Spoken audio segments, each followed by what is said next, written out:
Assalamu alaikum wa rahmatullahi wa barakatuh. Dear class, I hope you will be fine with the blessing of Allah. First of all, as per routine, we read dua, Rabbi Zidni Ilma. Dear class, आज हमारा जो lesson है lesson number 14 है और chapter number 3 जो कि हमने start किया है और the name of this chapter is number system. Number system के हम मुतालिक पहले भी पढ़ चुके हैं, डेफिनेशन आपने चैप्टर के शुरू में भी पढ़ाई आपको और उसके सिस्टम्स में भी पढ़ाया आपको। They are two systems, number system और डेसिमल सिस्टम। अब नंबर सिस्टम के आगे टू सिस्टम है, डेसिमल सिस्टम और अदर सिस्टम। और अदर सिस्टम में कौन कौन से हैं?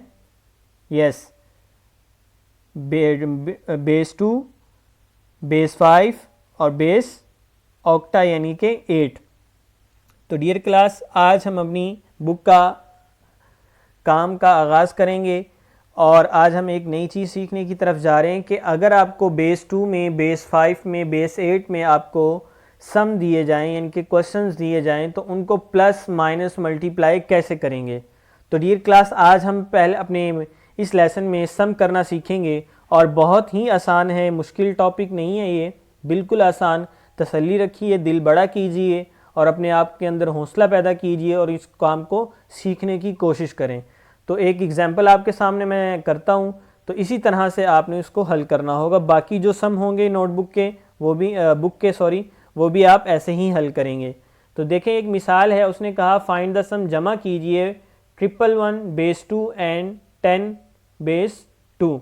तो इनको हल करना है तो आप सॉल्यूशन में क्या लिखेंगे? वी हैव, यानी कि जो वैल्यू पहले दी जाएगी वो लिखेंगे, सम से मुराद यानी कि जमा आपने करना है, इज इक्वल टू ये।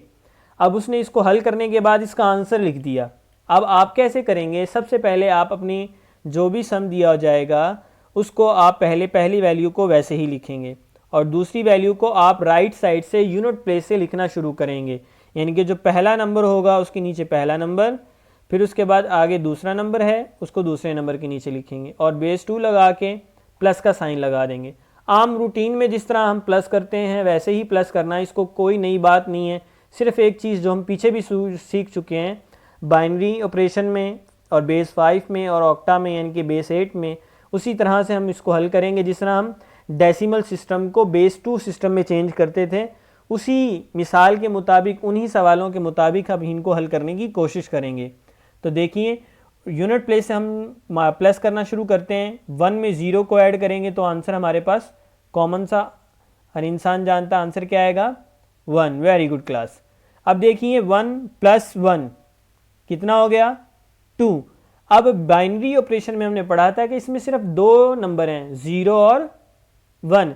अब हम इसमें 0 और 1 जब वो यहाँ पे बेस 2 लगा देगा तो यहाँ पे हम 2 से बड़ा नंबर नहीं लिख सकते और 2 के बराबर भी नहीं लिख सकते। उसने बाइनरी सिस्टम में हमें सिर्फ दो नंबर दिए हैं और वो कौन से हैं? 0 और 1, क्योंकि हम बाइनरी सिस्टम में पीछे पढ़ चुके हैं। तो हम क्या करेंगे? उस 2 को ऐसे फैक्टराइज करेंगे। 2 रखा, बाइनरी सिस्टम में 2 दिया है, बेस 2 दिया है, 2 के साथ उस करेंगे 2 1 2 और इसको हल करेंगे। हमारे पास कुछ नहीं बचा तो हमने यहाँ पे क्या लिख लिया? 0। इस 0 और 1 को मिलाएं तो हमारे पास क्या आंसर आता है? 10। तो याद रखें, जब भी आपके पास 1 + 1 आपके पास आंसर 2 आएगा तो उसका मतलब क्या होगा? 10। और ये 10 कैसे आया? ये इसको हल करने से आया आपके सामने, ये हल किया हमने, यानी कि इसका जो 1 और ये 0 इसको मिलाया। अब जो इसमें मैंने येलो पॉइंट किया है इसको हम यहाँ लिख लेंगे, जैसे हम प्लस में लिखते हैं। अगर दो नंबर आ जाए, दोनों नंबर तो नहीं लिख सकते। अब यहाँ पे हमने जो येलो पॉइंट है यानी कि 0 उसको लिखेंगे और जो ब्लैक 1 है उसको हम कैरी ले लेंगे इस पर। अब यहाँ पे हमने कैरी ले लिया तो ये यहाँ पे कैरी लेने से क्या बनेगा? अब 1 के ऊपर कैरी आने से 2 बन गया, तो दोबारा 2 बनने से हमारे पास दोबारा उसको ऑपरेट करेंगे 2 के साथ, क्योंकि हमारे पास बेस 2 है। तो फिर दोबारा हमारे पास क्या आ जाएगा आंसर? 10। अब 10 का क्या पुट करेंगे? दोबारा 0। अब 1 हमारे पास आगे हमारे पास कोई नंबर ही मौजूद नहीं है तो ये वाला 1 इसके साथ ही लिख देंगे। तो ब्रैकेट क्लोज करके बाइनरी सिस्टम लगा देंगे यानी कि बेस 2। तो डियर क्लास, इस तरह से हम इसको हल करते हैं।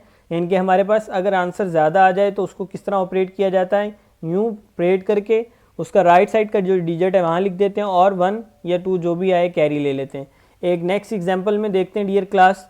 अब बेस 5 में तो देखिए, अब इन दो नंबरों को उसने प्लस करने के लिए कहा, हमने पहला नंबर वैसे ही लिखा, उसके नीचे दूसरा नंबर लिखना शुरू किया। ये देखिए 3 हमने इसके नीचे लिखा, फिर 4 इसके अगले नंबर के नीचे लिखा, यानी कि एक नंबर के नीचे एक नंबर, 3 लिखा, आगे 1, फिर आगे 3। अब देखिए 3 और 3 को ऐड किया 6 आंसर आता है, लेकिन यहाँ पे तो 1 लिखा हुआ है, तो ये कैसे आया? तो आप 6 को ऐसे फैक्टराइज करेंगे और बेस उसने क्योंकि 5 दी है 5 के साथ करेंगे। 5 का टेबल 6 से पहले कितनी मरतबा पढ़ सकते हैं? 1। 5 1 5, बाकी कितना बचा? 1। तो ये हमारे पास क्या बनता है? 1 और 1 11। Very good class.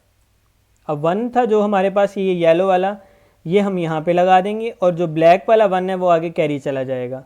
अब कैरी जाएगा तो क्या आएगा क्लास? 1 और 3 4, 4 और 4 8, और 8 को जब इसी तरह हम ऑपरेट करेंगे तो डियर क्लास क्या आएगा?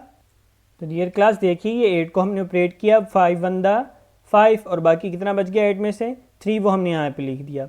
तो देखें अब ये 1 और 3 को मिलाएं तो 13 बनता है। तो 13 के राइट साइड वाला नंबर हम यहाँ आंसर में लिखेंगे 3, और बाकी जो 1 बचा वो आगे कैरी चला जाएगा। तो 1 और 4 5, 5 और 2 7, 7 को भी हम इसी तरह से अलहदा से ऑपरेट करेंगे तो हमारे पास यहाँ पे क्या आएगा? 2, और 1 हमारे पास बच जाएगा, वो हम कैरी ले लेंगे 1। तो 1 और 2 3, 3 और 1 4, 5 से कम आ रहा है वो हम लिख लेंगे, वैसे ही ऑपरेट करने की ज़रूरत ही नहीं है, यानी कि इस तरह से फैक्टराइज करने की ज़रूरत ही नहीं है। जो अगर 5 से कम नंबर आ रहा हो तो 1 और 3 4 और बेस 5 लिख दिया। तो डियर क्लास इस तरह से आपने बेस 5 को करना है। इसी तरह से आप बेस 8 को करेंगे क्लास। तो देखिए 4 और 4 8, 8 को किया हमने, देखें 8 हमारे पास आंसर आया, तो 8 1 8 और 0, तो इन दोनों को करने से हमारे पास आंसर क्या आ रहा है? 10। तो रेड कलर में जो 0 वो हमने यहाँ पे पुट किया, और जो ब्लैक 1 था वो हमने कैरी ले लिया। जिस तरह हम आम तो रूटीन में कैरी लेते हैं, 2 नंबर आ जाएं तो 1 नंबर आंसर में पुट करते हैं और 1 कैरी ले लेते हैं। 6 और 4 10 और 1 11, 11 को भी हमने ऑपरेट किया तो क्या बना? 8 1 8, 11 से एक ही मरतबा पहले पढ़ा जा सकता है, और 11 में से एक मरतबा पढ़ेंगे 1, तो हमारे पास बाकी कितने नंबर बचते हैं? 11 में से 8 चला जाए तो 3, तो यानी कि ये 13 बनता है। तो 13 का हमने 3 लगाया, आगे कोई नंबर ना होने की वजह से 1 भी एज इट इज़ लगा देंगे। तो ये था कि dear class base 2, base 5, base 8 के साथ हमने ऑपरेट करना सीखा। अब डियर क्लास हम अपनी एक्सरसाइज 3.2 जो हम करेंगे स्टार्ट 3.2, और उसका क्वेश्चन नंबर 1 जो उसने बोला हमें को सॉल्व, एक सिंपल स्टेटमेंट दी गई है और उसका पार्ट नंबर 11 मैं आपके सामने करूंगा डियर क्लास। तो गौर से देखिएगा, पहली वैल्यू को हमने एज इट इज़ लिख लिया और दूसरी वैल्यू को राइट साइड से लिखना शुरू किया। 6 1 के नीचे, 5 3 के नीचे, 4 6 के नीचे और 2 5 के नीचे, यानी कि राइट साइड से दूसरी वैल्यू जो नीचे लिखनी है उसको नीचे से लिखना शुरू करना है। अब देखिए क्लास, अब इसको हमने प्लस करना है सिंपल। इस तरह से क्लास आप नीचे आंसर में ब्रैकेट लगाएंगे दोनों तरफ में, जिस तरह मैंने लगाया, और जो बेस 8 आपको दी गई वो आप लिखेंगे। अब देखें इनको प्लस करें तो आपके पास क्या आंसर आएगा? 7। Very good, well done class. तो देखिए हमारे पास 7 आंसर आ गया। अब इन दोनों को जमा करेंगे तो हमारे पास क्या आंसर आएगा? 8, और 8 का देखिए हमने ऑपरेट किया तो 1 और 0, तो यहाँ पे क्या लिखेंगे? Very good class. अब 1 आ गया डियर क्लास, अब यहाँ भी हमने देखा, हमने 0 यहाँ पे पुट करेंगे, 1 है जो सब जो बाकी बच गया वो हमने आगे कैरी ले लिया। अब इन सब को प्लस करें और इसी तरह हम ऑपरेट करेंगे। जी क्लास देखिए अब हमने ऑपरेट किया, 3 बच गया, 8 1 8 और बाकी 3 बच गया। अब हम यहाँ पे क्या लिखेंगे? 3 11 कैसे आया? 6 और 4 10 और 1 11, 11 को हमने बेस 8 के साथ ऑपरेट किया तो हमारे पास अब 2 नंबर आ गए, इनके 13। अब ये राइट साइड वाला नंबर हम यहाँ पे लिखेंगे और जो ये 1 है ये आगे कैरी चला जाएगा। ये क्लास अभी देखिए, अब यहाँ पे 1 कैरी ले लिए हम, कि ये 3 हमने यहाँ पे लिखा और 1 आगे कैरी चला गया। अब ये दोबारा 8 हो गया, 5 और 2 7 और 1 8, 8 को दोबारा ऑपरेट करेंगे तो हमारे पास क्या आएगा? 0 और 1, यानी कि 0 1 इन दोनों को मिलाएंगे तो 10। अब हमारे पास आगे कोई नंबर नहीं है तो हम ये पूरा 10 यहाँ पे लिखेंगे। ये पूरा 10 हमने यहाँ पे लिख दिया। तो डियर क्लास ये हमारा इस सम का, इस क्वेश्चन का जो हमारा आंसर है। इसी तरह से डियर क्लास जिस तरह मैंने आपके सामने पार्ट नंबर 11 किया, तो इसी तरह जो पार्ट आपको होमवर्क में दिए जा रहे हैं ये आप अपनी नोटबुक के ऊपर करेंगे। क्वेश्चन नंबर 1, पार्ट नंबर 1 2 6 7 और जिस तरह से आपके सामने काम जो पीछे किया गया डियर क्लास, उसी के मुताबिक आप ये जो दिए जा रहे हैं आपको पार्ट नंबर 1, 2, 6, 7 और 11 मैंने आपके सामने पीछे किया, जिस तरह के आप देख सकते हैं। जिस तरह से ये सवाल मैंने आपके सामने किया था, इसी तरीके के मुताबिक आप अपना ये भी काम जो दिया जा रहा है एक्सरसाइज 3.2 का, ये वाले पार्ट अपनी नोटबुक के ऊपर करेंगे। और इंशाल्लाह उम्मीद करता हूँ कि जो काम आपको दिया गया है और समझाया गया है, ये आपको समझ आ चुका होगा। और इंशाल्लाह इसकी मज़ीद भी हम प्रैक्टिस करेंगे नेक्स्ट लेसन में, और इंशाल्लाह मुलाकात होगी आपके साथ एक नए लेसन के साथ। और तब तक के लिए अल्लाह हाफ़िज़।